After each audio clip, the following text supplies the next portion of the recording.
Palermo. Julio Antonio, buenas tardes. Tocayo, buenas tardes, ¿cómo estás?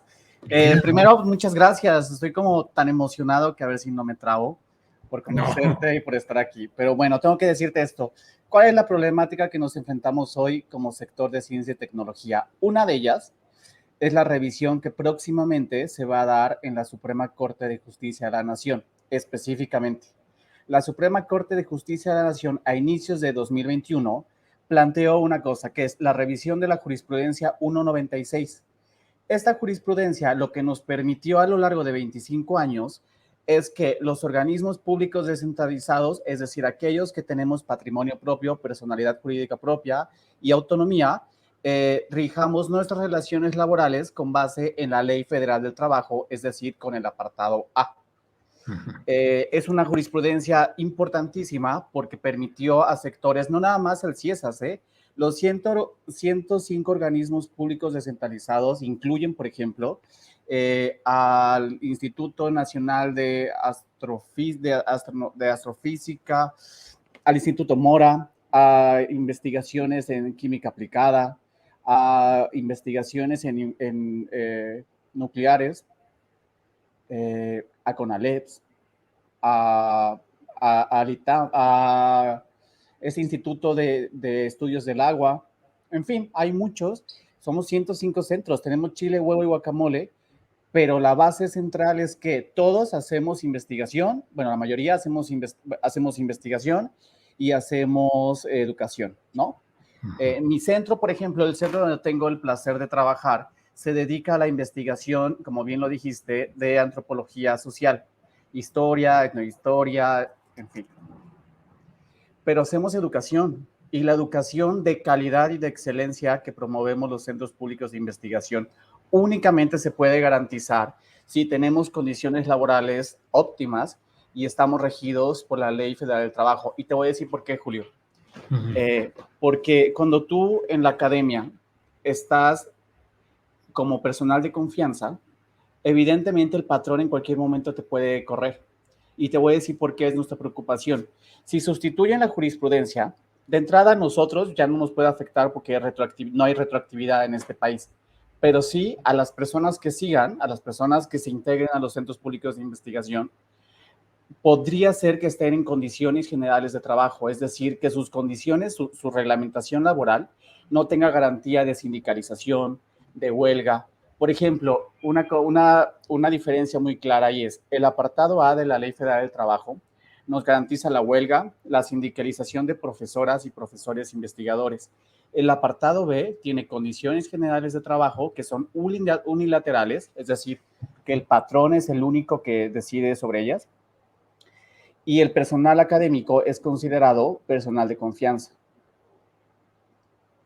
Esa es nuestra problemática en este momento. Próximamente, calculamos más o menos que la próxima semana se discuta en el Pleno de la Suprema Corte de Justicia de la Nación, y de aprobarse sería una afectación catastrófica para los centros públicos de investigación y para los otros 105 organismos, ¿no? Sí, pues estamos hablando con Julio Antonio García Palermo. Él es secretario general del Sindicato Único de Trabajadores del Centro de Investigaciones y Estudios en Antropología Social. Julio Antonio García Palermo, hay una sensación y una percepción generalizada de que de una parte de la opinión pública que habla de que hay pues la mafia de la ciencia, hay los cotos de poder regulados y sostenidos incluso por los sindicatos, que son los que protegen a quienes ya están instalados en sus posiciones y que tienen prebendas, que tienen privilegios, que tienen muchas cosas así. Al mismo tiempo, y debo decirlo con toda claridad, hay una especie de rechazo a la opción política legítima de la defensa de los derechos laborales mediante sindicatos, como si todos los sindicatos fueran malos, aunque hay muchos que realmente son antidemocráticos y que solo benefician a sus líderes. Pero aquí, en esto que estás planteando, Julio Antonio García Palermo, ¿qué tanto lo que se está defendiendo es pues privilegios o prestaciones exageradas o la continuidad de una estabilidad laboral? Porque eso es parte de lo que mucha gente se pregunta y dice que ya no haya más privilegios. ¿Qué contestar, Julio Antonio? No al apartado B. porque el apartado B, como trabajadores, aquí no estamos hablando solo de un sector de ciencia y tecnología, sino estamos hablando de la esencia. Como trabajadores merecemos tener contratos colectivos de trabajo que son normados y conforme a la ley y que protegen y son el más que nos da la Ley Federal del Trabajo. Entiendo el comentario, pero lo que yo te puedo decir es de que los sindicatos del sector de ciencia y tecnología, de los 26 y de los más o menos 20 sindicatos que integramos la Federación Nacional de Sindicatos del sector de ciencia y tecnología, somos sindicatos democráticos, comprometidos con la comunidad, transparentes, que hemos tenido reconocimientos en el INAI, en fin. Del sector, yo meto las manos por los sindicatos que formamos parte de la federación, que es como el sindicato de profesores investigadores del CIDE, del MORA, tenemos del INAOE, del CONACYT, en fin. Lo que yo puedo decir es que observo en mi gremio sindicatos de avanzada, sindicatos transparentes, sindicatos que estamos dando la cara hoy para decirle a la sociedad, la bronca no es que a mí me vayan a cambiar y me vayan a borrar esto. Yo ya lo tengo ganado. Son ustedes y peleamos por ustedes, por el derecho a la ciencia, por el derecho a la educación y por el derecho básico y fundamental de tener condiciones laborales básicas, fundamentales y apegadas a la Ley Federal del Trabajo, es decir, constitucionales y que respeten los derechos humanos. Porque el apartado B, seamos claros, no respeta los derechos humanos y violenta gravísimamente la dignidad de las personas trabajadoras, Julio. Julio Antonio García Palermo, ¿sientes que en lo que va de esta administración federal se ha atendido y se está enfrentando adecuadamente toda la maraña de problemas, de complejos, de herencias recibidas de administraciones anteriores? ¿O crees que ha habido una insensatez en cuanto a atacar a la comunidad científica y tecnológica? Como secretario general del Subciesas, lo que yo puedo decir es que noto que hay una transformación, que estamos viviendo una transformación y que las transformaciones tienen que tener evidentemente estos picos de incertidumbre, pero que la incertidumbre que nos ha llevado la posible sustitución de la jurisprudencia 196 ha sido mayúscula, porque no podemos trabajar, la gente no puede investigar, no puede estar en las comunidades atendiendo, no puede estar luchando en los foros para reconocimiento de derechos humanos si no se garantiza sus derechos laborales. Yo lo que creo es de que en plena transformación no puede haber apartado B.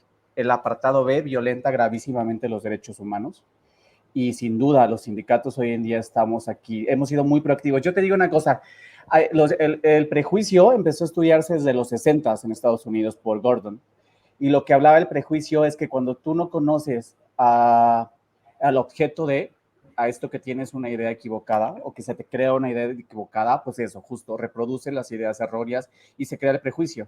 Lo que yo les invito es de que se acerquen a los centros públicos de investigación, a sus bibliotecas altamente especializadas, que son públicas, y que conozcan lo que estamos haciendo. Yo lo que creo, Julio, es de que el garantizar el derecho al apartado A de los centros públicos de investigación nos tiene que hacer, este movimiento que estamos viviendo, lo que nos tiene que hacer reflexionar es cómo acercarnos más a las comunidades, a las escuelas de educación media superior, de superior, para que conozcan nuestra contribución, porque yo creo que en la opinión pública hay un desconocimiento, un poco por responsabilidad nuestra, evidentemente, de decirles qué estamos haciendo y por qué es importante las investigaciones en antropología social, en cuestiones nucleares, ¿no?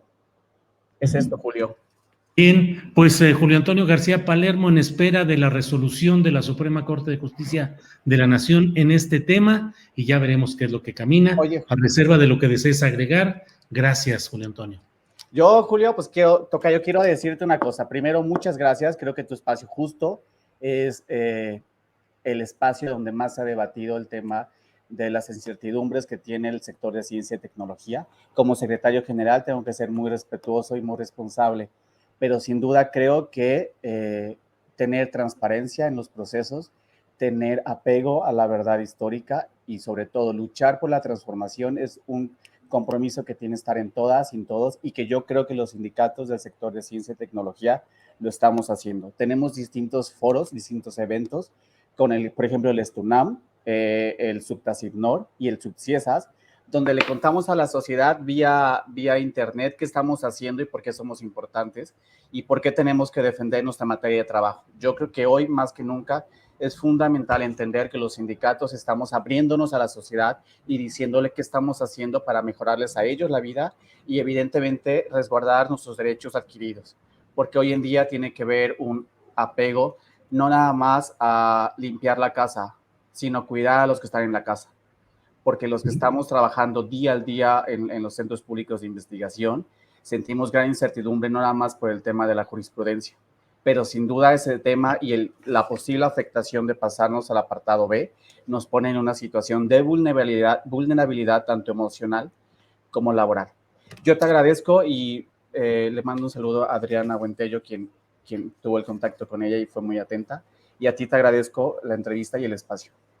Muy bien, pues muchas gracias y seguiremos atentos al tema. Hasta luego, Julio Antonio Chao. García Palermo.